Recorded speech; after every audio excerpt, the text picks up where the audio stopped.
All right, so today we're going to talk about faithfully grounded, the inside work of emotional mastery and growth.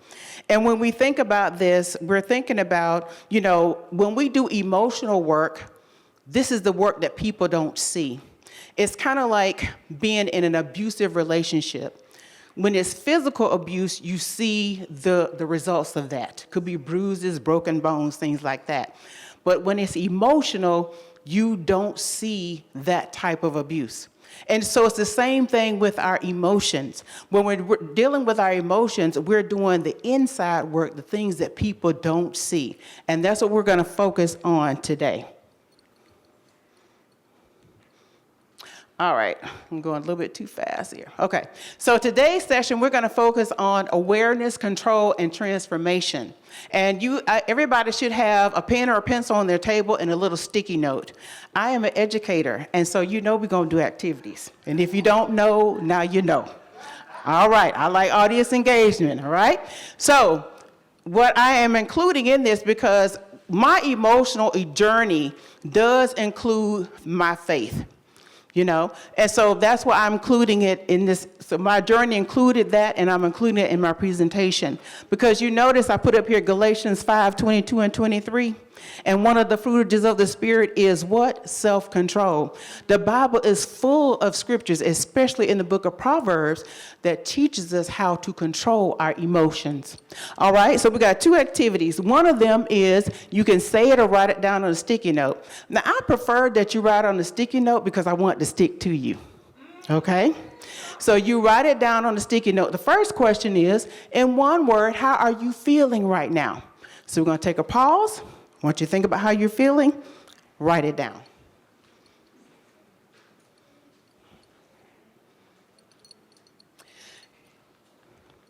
The second question is, what's your emotional temperature today?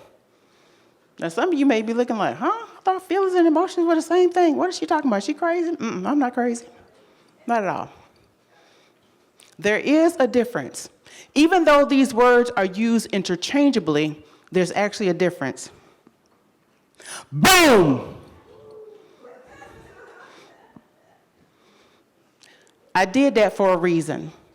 Your emotions are more the physical part of you. It's what you feel physically. Your feelings are more about your conscious mind. So when I just said that boom, how did you feel? And what was the emotion behind it? So a lot of times we hear a loud noise like that. The feeling is fear, but the emotional response could be a rapid heartbeat. Or you could take off running, or you could stop and look in your tracks. Your body is moving. And I know this from my own personal experience because I too, like Jennifer, I am a survivor of domestic abuse. And so the abuser was my husband. Talk about meet somebody in 3 months and get married 3 months later. But anyway, that's a story for another day. We're going to save that. But I knew the emotion was, I learned later, because of all the trauma that I went through in an abusive relationship, the emotion that I felt in my body was weight gain and type 2 diabetes. And so that is true. So I want you to look at how you're feeling right now. That's your conscious mind. Your emotion, that's your physical subconscious. Your emotions are usually temporary. It's quick. It comes and it goes.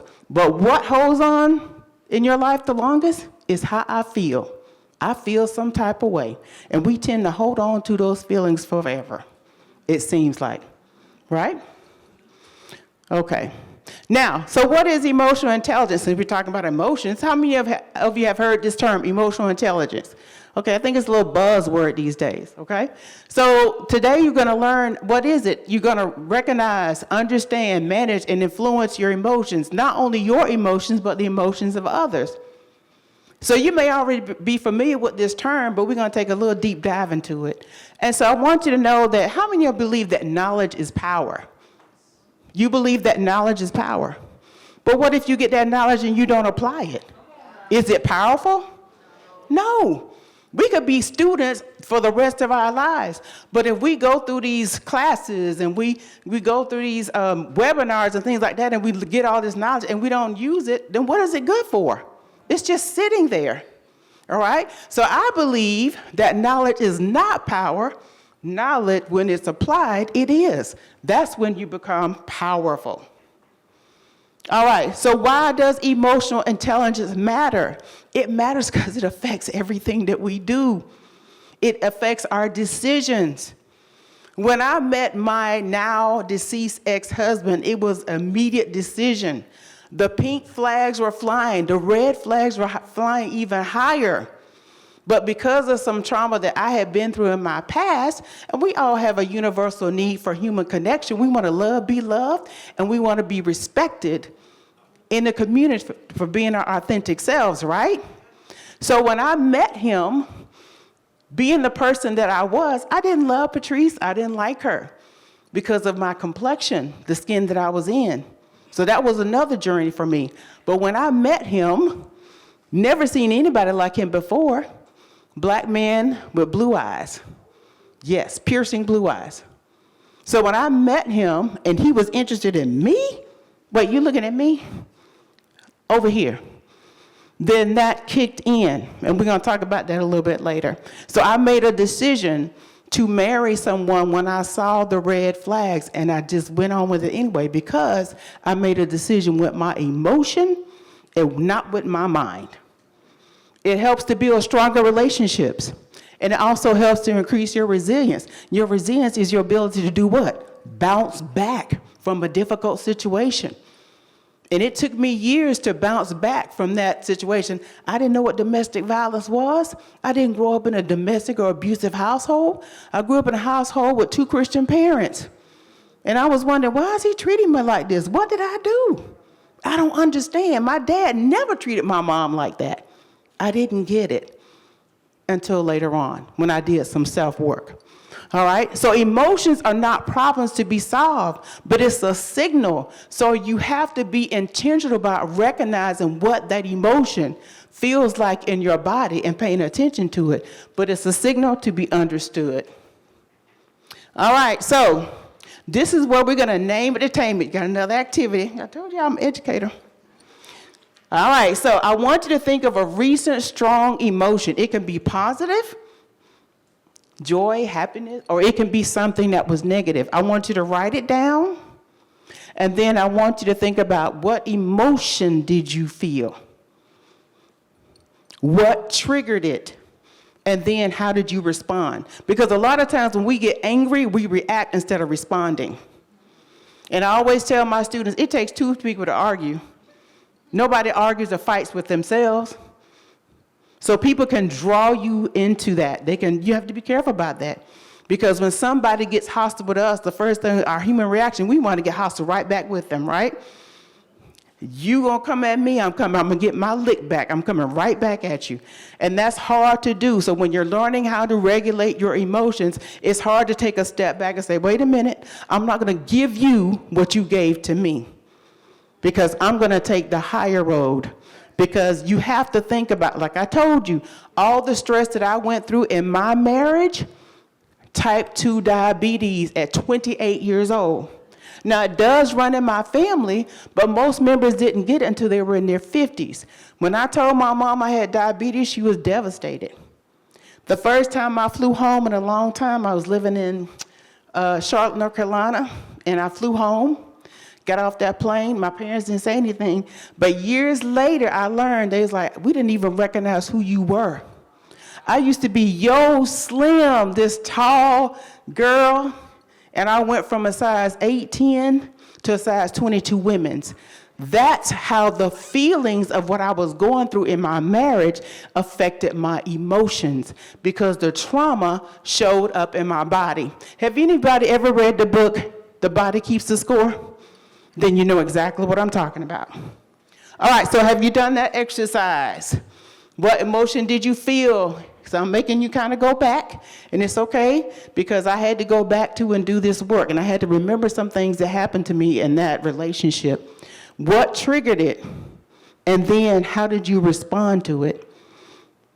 And so I want you to kind of reflect on, what did you learn about your emotional patterns? You know, I never had a problem with my weight until I got married. And I wasn't even going through menopause or perimenopause at the time. But I learned that I'm an emotional eater, because the way I dealt with my stress was Burger King, Kentucky Fried Chicken, McDonald's, and the weight kept piling on and piling on and piling on. All right? So I put a scripture up here: search through me, O God, and know my heart, because I'm going through something right now. I may not understand everything I'm going through, but I'm trying to figure it out. And this is where your awareness comes into play. All right, so negative emotions. If you look at the slide, these are things that I kind of recommend that you do when those emotions are negative. So when the emotions are negative, it could be anger. And when these, it could be, and so when these emotions hit us, then like I said, typically you do want to respond, and you want to respond quickly, anger for anger. But that's not always a good course of action. So I want you to take a break. Just pause for a minute.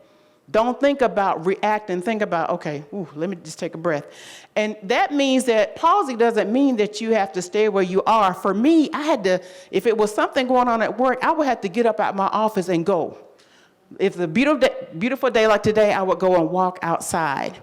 So that means you may even have to leave the space that you're in. So pausing doesn't mean you just stay where you are and you do nothing. You can get up and move. And then pray like, Lord, help me, because I'm about to go off on my coworker.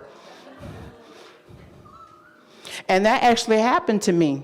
I had a situation. I was working at a middle school. We had a partnership with our feeder high school. The high school counselor was a male, and he knew that I was an 8th grade counselor. Why are you emailing my coworker to ask him about an 8th grade activity? Because guess what? My coworker didn't know. So it took me a whole day, y'all, to write an email. A whole day, because I had to pause and pray like, Lord, help me, because I could really go off right now. But I need to take a step back. And then I had to reframe, what is this emotion teaching me? That when I feel like I'm invisible, when I feel like I'm disrespected, when I feel like I'm not being honored, when I feel like I'm not being valued, I get angry. I get upset. The other thing I had to do was breathe, and breathing means grounding yourself, like, just stopping and taking a few deep breaths. And that doesn't mean you have to do it stationary. I had to get up out of my office. I had to walk. I had to go down to my coworker. Girl, this man has sent me an email. I'm about to go off. So I had to get out of that situation. I had to go and vent and talk to my coworker. And then I had to replace it with an affirmation. You know what? This is not about me. This is about him. It's not about me. This is about him and the work that he needs to do. Because I can't make somebody respect me. I can't make somebody value me. I can't make somebody, I can't be visible to everybody. So I had to shift that perspective. It's not about me. It's about him. And then I had to release it. Now, I don't believe in suppressing your emotions, because if you know me, one of the things I say on social media is feel what you feel and sit in it. And that's where your awareness comes into place. You just can't suppress it, because I realized, my sister made me realize after years, when I was little, I used to get teased by one of my siblings. He used to call me Darth Vader. Because of the 5 of us, I'm the most melanated of all 5 of us. And so I struggled with my melanation for years. That's one reason why I married the man that I married, because I thought he would make me look good. All right? And so when my sister brought that up, I said, you know what? I actually forgot about that, because I suppressed it for all these years that he used to tease me. So I had to do the work, and now I realize, it's like, don't suppress those emotions. Don't hold them down. Surrender to them. Feel what you feel, because when you suppress those emotions, it builds what? Pressure. But understanding them builds power. I used to be the type of person especially when I was married, I would hold stuff. If I was dating someone or, someone at work that I was working with, I wouldn't say anything. People would say and do whatever, and I would just hold it. And then when it came out, especially my relationship, it was explosive. And people are looking at you like, what's wrong with her? Because I didn't say anything. And I think one thing that you talked about, to talk about was really, not holding those emotions, but, not creating those boundaries, letting people know what you like and what you don't like. I didn't like it when you, or learning how to say no. I learned how to say no on the job quickly with a smile. No, I can't do that. My principal called to me, Ms. Bryant, we want you to be on this committee, want you to be on that committee. I'm honored that you asked me to be on that committee, but I know that I don't have the capacity to do it. There's a difference. So the capacity means the energy, the time. Not that I didn't have the skills or the knowledge, because I had that, but I didn't have the capacity. And so I had to learn how to tell even my principal, no, I can't do that. All right? And it's okay. All right. So Proverbs 15:1, you familiar with this scripture? An answer when mild turns away rage, but a harsh word stirs up anger or contention. Like I said, it takes two people to argue. And I've learned working with people that if they come at me, blah, blah, blah, blah, blah, I'm listening to understand, not listening to reply. Okay, Mr. So-and-so, I understand your situation. Watch those people calm down. Because if I had come at them with the same intensity, we wouldn't have gotten anywhere. But I had to learn to humble myself and listen to understand so that I could try to help that person to the best of my ability. Positive emotions, all right? Don't skip past positive emotions. Saturate in them. Sit in them. Joy, happiness, love. The Bible says that a joyful heart is good medicine, Proverbs 17:22. So I learned over the years to appreciate the small things that I got, the small things that I did, always being grateful and thankful to God for every little thing. Like this morning, thank you for waking me up, because so many people did not wake up this morning. Thank you for the sunshine, because that sunshine gives us natural vitamin D and other things. And so I want you to celebrate the small things, the positive things. But I'm going to tell you what's going to happen if you don't. If you have a negative mindset, this is just a waste of your time. So learning how to manage your emotions starts right up here. This 6 inches in between your two ears, call your brain, that's where it starts. It's a mindset shift, all right? Now, here's the emotional intelligence framework that I came up with that I want to share with you based on faith. So the F stands for feel it. Acknowledge what you're feeling, acknowledge the emotion, and do it without judgment. Don't say, I really shouldn't feel that way. Feel it. Remember I said, feel what you feel and sit in it. If that's how you feel, that's how you feel. Don't judge yourself. The A, ask why. Identify the trigger. What caused me to feel this way and the emotion that it caused in my body? And then invite God in.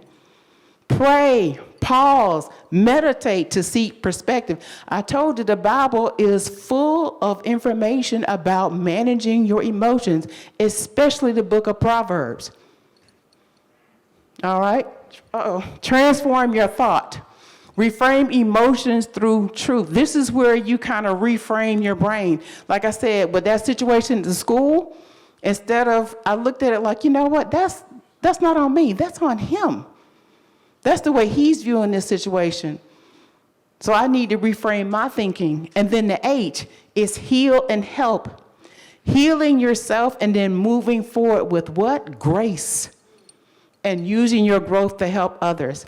Taking your time, taking attention away from yourself, and then using it to help others. And that's something that I love to do, because I'm not a gatekeeper of information. We all need this information. Even if we know it already, don't we need reminders from time to time? Yes, we do. All right, so which one of those the steps in the faith model, do you find the most challenging and why? Any volunteers? Was it the feel it? Was it the ask? Was it the inviting God in? Was it reframing your thought? Helping or healing? Any volunteers? Okay, we got a volunteer. Which one of those do you find the most challenging and why? Okay.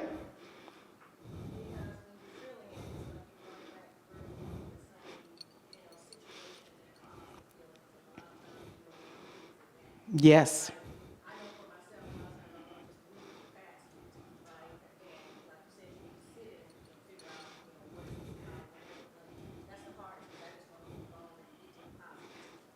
Yeah, I agree with that because you know what? You're gonna even though I've been out of that relationship since 2002. For a while, when I heard the song, it was a song from. Now I'm having a menopause period moment right now. Oh, Waiting to Exhale. It was a song by Aretha Franklin. Why does it hurt so bad? I can't remember the name of the song. But anyway, when I remembered the song, it would take me back to the place when I was being abused. And so it took me years to be able to listen to that song and be okay with it. Because like she said, you think about it, it's like, now I got to go back and revisit something I was trying to put behind me. But you need to deal with it. Why? Because the situation could come up again. Maybe not look the same, because it could be a song. It could be a picture. It could be someone that sounds like that person. It could be a place. You never know. And so how you deal with it makes a difference. So don't just dismiss it. All right. Thank you for sharing. All right, so these are the things that I do on a daily basis to regulate my own emotions. Like I did a morning check-in. Usually I do a morning check-in when I first get up. Like, Patrice, how you feeling today? On my mirror, I have a little sticky note that says, smile. Yeah. So I do that. How am I? And you know, you can ask somebody, Jennifer, how are you doing? How you feeling? All right. But you know, a lot of times you'll say, we go to work, you say, how are you? I'm fine. I'm good. Reframe that question and say, how are you really feeling today? And a lot of times people will open up more. They will tell you a little bit more. And I think we even say, I'm good, I'm fine, I'm okay. And we're really not. And it's okay not to be okay. All right? It's okay not to be okay. So be honest with yourself. Emotional boundaries. You know, I'm in my golden age, almost. All right, so I choose peace over chaos. Don't bring the confusion. Don't bring the chaos. I can't deal with it. Whether you're a friend or a coworker, it doesn't make a difference. All right, I'm choosing my emotional intensity. I got to stay grounded. I got to stay grounded at peace. I don't make assumptions anymore. Well, why did he do that? Why did she do that? You know what? I don't know, because the only person that knows is the person who did or said it. And a lot of times, especially in relationships, women, we make assumptions. Well, maybe it's this, maybe it's that. I know I made excuses for my ex-husband, but the only one who could answer those questions was him. So I stopped making assumptions about people and things and stop making it a sense of urgency. Like, Patrice, calm your behind down. Settle down, girl. Settle down. All right, my faith routine. Every day I read a scriptural text and I meditate on it. I read one this morning. Meditate on it. What does it mean? I pray. I pray out to God. I pray to God aloud because I want him to hear my voice. Not that he's not going to hear me when I'm praying silently, but for me, I like to pray out loud. And it helps to reset my day emotionally. I do a 1 to 5 minute deep breathing technique. I stretch. I do a quick morning routine. I do 20 jumping jacks, 15 squats, 10 push-ups. I do all of that. And then AI tools, okay, like Chat and Google. Did you know that AI can assist you with your emotional?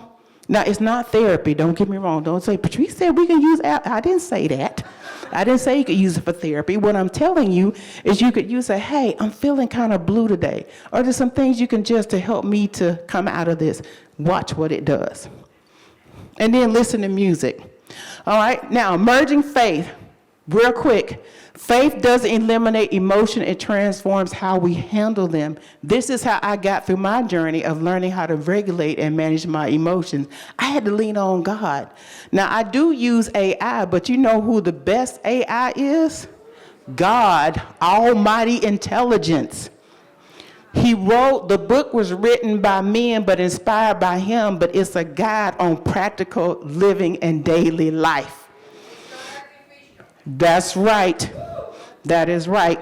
That's how I learned the blueprint to love. 1 Corinthians 4:8. All right. So whether it's at work, home, get into your faith, because merging faith plus emotional intelligence does help you to deepen your understanding. It helps to improve your teamwork, and it helps to build stronger relationships. All right, and just to recap, so emotional mastery begins with awareness. You have to be aware, like, yeah, that's me. I know who I am. I know what I'm feeling. That's important. And then it's about being intentional. You're not responding just to respond. You ever heard the phrase, well, are you listening to respond or listening to reply? Or are you listening to understand? You got to listen to understand. You got to listen to yourself to understand who you are. And if that means that you have to take a deep look in the mirror, and I'm not talking about just looking at yourself physically, I'm talking about looking to the matters of the heart. Because what man sees is what is mere eyes, but what God sees is the heart of you. And you got to be honest with yourself. And a lot of times that's hard for people to do, because that's just the way I am. But you can change. Didn't Saul change to Paul? Wasn't Saul the one that was persecuting Christians and killing Christians? And then when he transformed his life, it became Paul. The same families that he faced, of the people that he abused, it was difficult for him to face those families, but he did it because his life had been transformed through God. So your challenge is, before you react this week, just take a pause. All right, and ask, what am I really feeling, and how do I want to respond? And just remember, regulate your emotions before you make decisions that affect your future. Don't make a permanent decision in a temporary moment. Thank you.